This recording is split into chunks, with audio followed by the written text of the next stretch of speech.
This video is sponsored by Wondershare Filmora. So I'm sure you've been noticing a lot lately that your favorite shows and movies are getting pushed back a year, if not more, in recent months. With Zoe Saldana even making the point that she'd be 53 when the last Avatar movie finally comes out now. We all know that the writer's strike is ongoing, but what is it really about? The majority of Hollywood writers have historically been middle class.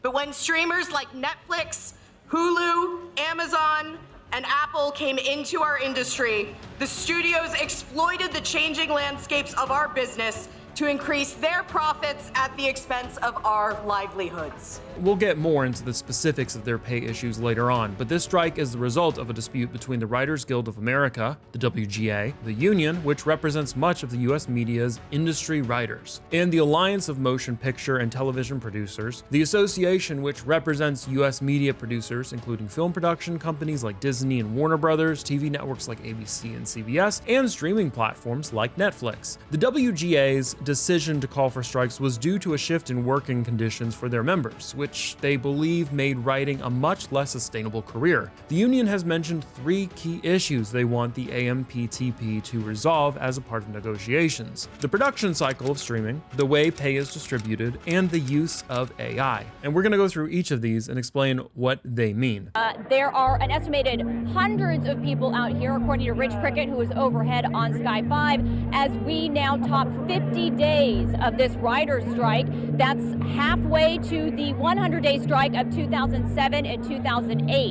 In today's world, it seems like everything just keeps getting more simple when it comes to creating content, with many trendy minimalist ideas being out there. Even TV shows today seem to lack some substance to them, keeping it clean and neat. But today's sponsor, Wondershare Filmora, is flipping that idea on its head and celebrating what they call maximalism, which means more, and more. Maximalism is about creating a sense of drama and excitement. It can be applied to any occasion. By merging it into your work, you can instantly elevate your status and make a statement. And Filmora fulfills that with their free effect pack to use and their awesome intuitive video editor, Filmora. I actually did start out editing on Filmora because it was such an easy editor to get started on creating content for someone with absolutely no experience. And the cool thing is the entire video integration is edited with Filmora 12, so be sure to check out the new color wheels and effects packs that are available to download on Filmora's website.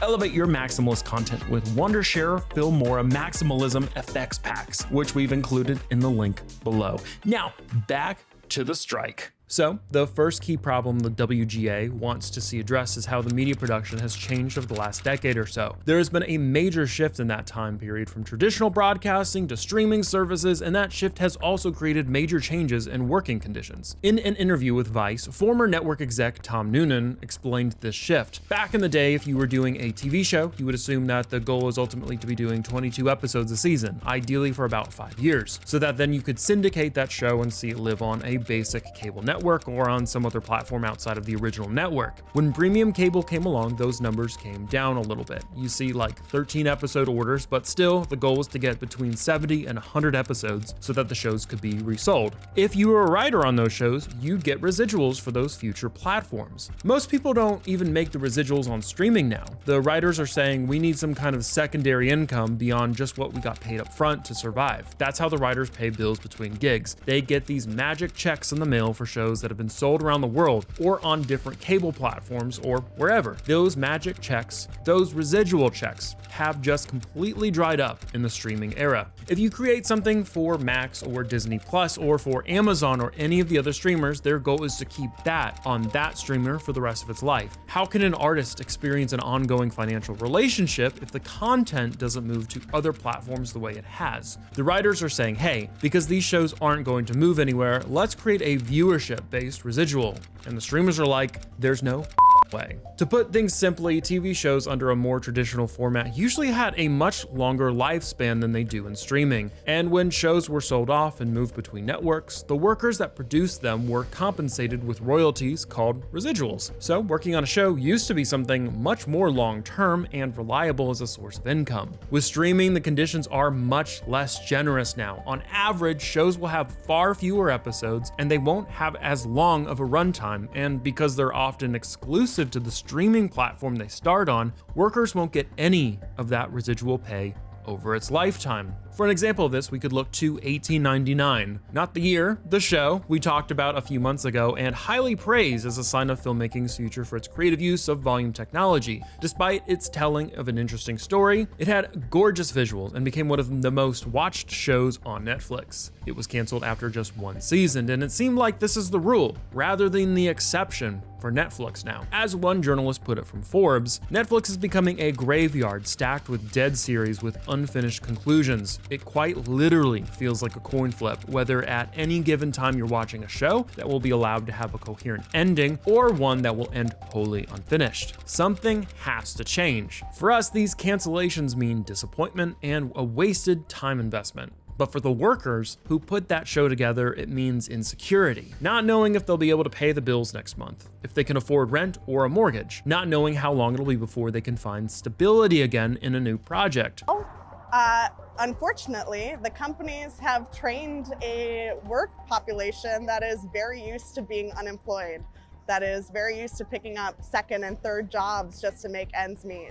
Tom Noonan again described the results like this. I don't know any writer out there now, and I know some very successful writers, but I don't know any writer right now that's surviving on their writing career alone. They have real estate, they do Airbnb, some of them drive for Lyft and Uber, some teach, some coach. There are a lot of side hustles. Now, it's important to acknowledge that this is a generalization. There are shows that didn't last or were canceled quickly under network television, and there are long-running shows on streaming platforms like Netflix, but it does seem like there's a strong trend towards writing being a less sustainable line of work, a job that can't make ends meet on its own. And this is something writers want to see solved. So what has the WGA come up with? They have called for minimum levels and durations of employment. Essentially, if a studio wants to make a production, they have to hire at least a set minimum number of writers and give them a set minimum amount of time to work on a project. But the AMPTP has countered by saying that it risks production houses being forced to hire writers they don't want or need. As they described it, if writing needs to be done, writers are hired, but these proposals require the employment of writers whether they're needed for the creative process or not. While the WGA has argued that the proposal is necessary to preserve the writer's room, it is in reality a hiring quota that is incompatible with the creative nature of our industry. We don't agree with applying a one-size-fits-all solution to shows that are unique and different in their approach to creative staffing. Some writers are the sole voice of a show and others work with only a small team. The WGA's proposal would preclude that. And there is very much a point to be made here. The WGA is right that if the writing economy doesn't work for writers, clearly there needs to be some serious structural changes in the industry. But writing and filmmaking are inherently supposed to be creative fields, and it seems like the AMPTP has a case when it says a one-size-fits-all approach doesn't maybe really make sense in some cases. How they figure this out in a way that works for both creators and producers is yet to be seen. And the last big issue the WGA has raised is its use of AI. They have serious concerns on the impact AI programs can have on the future of writing. Tom Noonan explained these fears this way. A lot of movies can be formulaic, using the same kinds of tropes and concepts from production to production. You could just look at our Hallmark video if you want proof of that. And the unions worry that AI could be trained on these formulas and take over a lot of the writing process when it comes to film or TV. Noonan believes that the writers fear that the studios could punch into their computer. Give me a comedic road movie beyond two guys who just escaped from prison, and they want to get to New York by New Year's Eve. AI could probably beat out a decent treatment for that, if not a script. And this could possibly put a lot of writers out of work eventually, or at least leave them with a lot less work to go around. And that makes this as serious as another issue as the other 2 points of pay and production, because while those 2 issues are about the nature of the field, the AI debate could decide if it even continues to exist in the form it is right now at all. To address these fears, the WGA has called for extensive restrictions on the use of AI in production. They've called for AI to be banned from use on writes and rewrites, banned from being used as source material, and banned from being trained on work produced by WGA members. Essentially, they want to almost entirely cut out AI out of the writing process to ensure that humans are always in the lead and able to make a living. The AMPTP has countered by saying writers want to be able to use this technology as a part of their creative process, and that AI raises hard, important creative and legal questions for everyone. Pledging to hold meetings to discuss the issue rather than agree agreeing to specific bans the WGA is calling for. Now, it's important to dial things down a notch and mention here that the idea of AI technology completely replacing writers is, as things stand,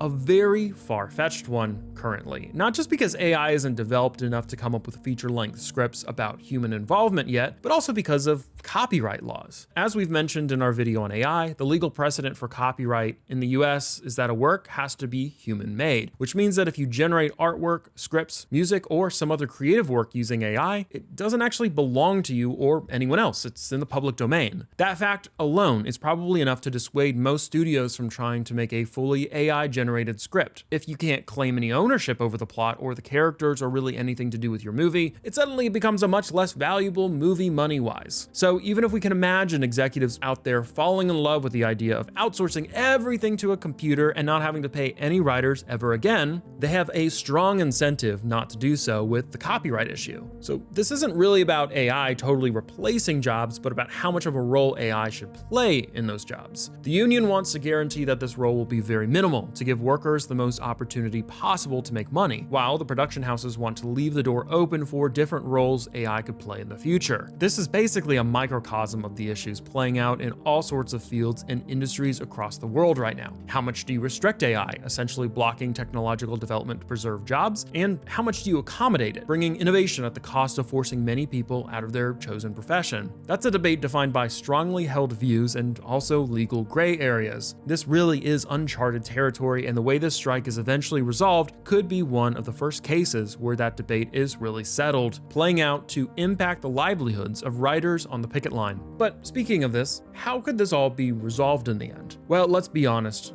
We don't know. The last time a writer's strike happened was between 2007 and 2008, and it lasted over 3 months. And even with this strike is completely different in regards to that one because of the massive hold that the streaming services have on the industry right now, especially on TV shows. So things could really take a while before we see results, with some saying that this could go on for an indefinite amount of time. And that will cost a lot of money and a lot of livelihoods as well. And as things stand, both parties have taken some extreme positions, the WGA demanding one-size-fits-all quotas, and the AMPTP failing to acknowledge the impact that streaming has had on the profession, turning writing into something similar to a gig economy. But that is how negotiations are supposed to work. Each side takes a staunch position and they whittle their way down to something more workable. You don't want to just give out everything you want right off the bat, do you? And the most important thing here is that the union's ultimate goal, making writing a job that can sustain the person doing it, is met. Writers creating some of the most watched, popular, and profitable productions in the world shouldn't have to struggle or find side hustles just to make ends meet. So while the finer points of the dispute are kind of open-ended, we should all be hoping that the dispute is ended as quickly as possible in a way that's as beneficial as possible for those involved in creating the media we enjoy so much. These are the people that deserve much better, as this is an industry-wide problem, not just impacting the writers, but almost every creative position in the film and television industry. And if you want to hear more about those in the industry that deserve a fairer deal, check out our video on VFX artists and their push for representation right here. Just like the writers, these artists are another group of creators Hollywood really needs to step up for, to ensure that the productions we consume are paying dividends to everyone involved.